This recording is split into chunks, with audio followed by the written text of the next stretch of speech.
Council of State passes vote of confidence on President Bola Tinubu's administration.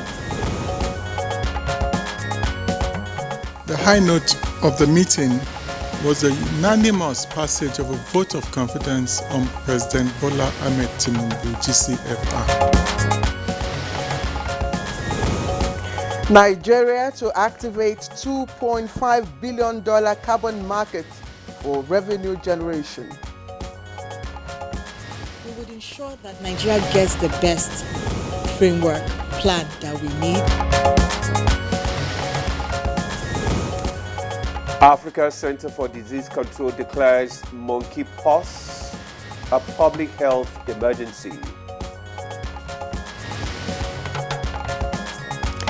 On Good Morning Nigeria today, we shall examine reviving cotton and textile industry in Nigeria.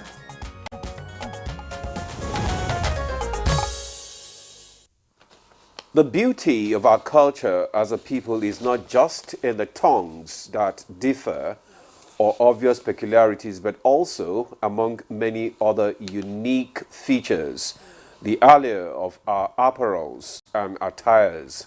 Absolutely, Demola, absolutely. And of course, both of us exhibit that this morning. From the south to the west and to the north and east, Nigeria's strength in her dressing is loud, colorful and clear. And that is why across the world, anywhere you go, the Ashoke, the Isiago, or of course all other types of apparels known as cotton is seen and appreciated. That's true. Let's take you back a little. One of Nigeria's formidable natural resources is cotton. One wouldn't mention the vast human resources in the country without highlighting cotton as one of the major raw materials and drivers of the economy through the textile sector. And for decades, the relevance grew over the years, putting the country on the world map with exports that ran into millions. Now, the textile industry used to be Nigeria's largest employer of labor and has long been a prominent component in the country's manufacturing sector. But before the 1990s, Nigeria had also the second largest textile industry in Africa, only after Egypt, with more than 200 active factories, especially across some major cities. Demola. That's true, Claire. I remember in those days we used to go to Aswani. I knew you were going to say that. Because if you were in Lagos, you cannot miss the Aswani market along the Solo and all that stuff. Honestly. But today the story has changed. The textile industry is arguably diminishing. A once vibrant revenue earner, major employer of labor, and the bulwark of industrialization is now gasping for breath. A report compiled in one of Nigeria's foremost dailies in 2023 indicates that only 20 textile industries are currently in operation in Nigeria. This is credited to a former chairman of the Textile Manufacturers Association of Nigeria, Senator Walid Jibrin. And the Nigerian textile industry, beautifully woven with a wide range of products from prints, wax, guinea, brocade, attracts a large volume of processing and manufacturing activity, especially before the 1980s. But in between the years, large number of industries became highly deregulated and development started. Now, the progressive downslide lost some gains in that process, making Nigeria again a bench warmer in the business of textile. Perhaps the end to this might be in sight with a recent move by the government to kickstart the resuscitation of the moribund cotton and textile industry in the country. It's an ambitious venture christened the African Cotton Sustainability Program 2030. The target is reportedly to create over 1.4 million jobs annually in the cotton and textile sector. This is our focus today as we delve into revamping the cotton and textile industry. My name is Ademola Adeoye. Welcome. And I'm Claire Adelabo Abdurrazak. And I dare say, Demola, that both of us, and indeed the NTA is one of, those agencies that are really the textile industry to exist, and you know why, because it's a policy here that of course we put on our native apparels, and so I say kudos to us. Kudos to us. Of course, we are live on the network service of the NTA, Yeah. and we will of course join our colleague in a short while, Dennis Adekunloye, who's on the morning news, but much later Chukwudi Okudibwaja will be joining us for the newspaper review. So let's get on with the news now. And Dennis Adekunloye is right here with us. Dennis, good morning. Good morning, Claire, and good morning, Ademola. Good morning, Nigeria. Here is the morning news. Members of the Council of State have passed a vote of confidence in President Bola Tinubu and his ability to lead the country to greater heights. This was at the first meeting of the Council under President Tinubu.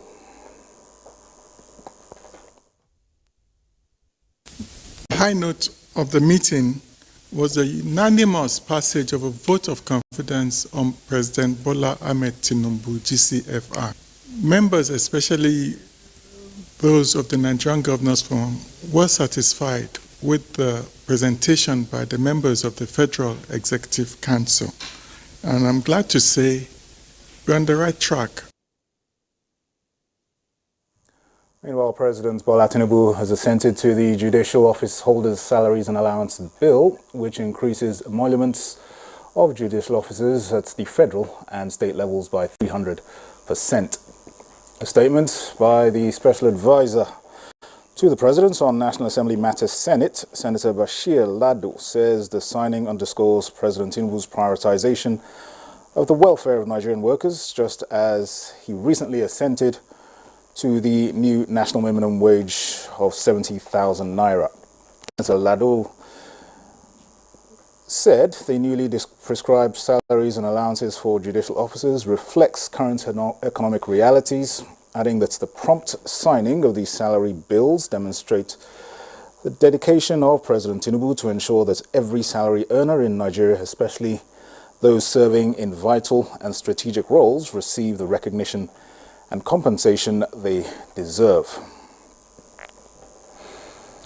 The Africa Centers for Disease Control and Prevention has declared monkeypox a public health emergency of continental security. The declaration was made during an online media briefing on Tuesday.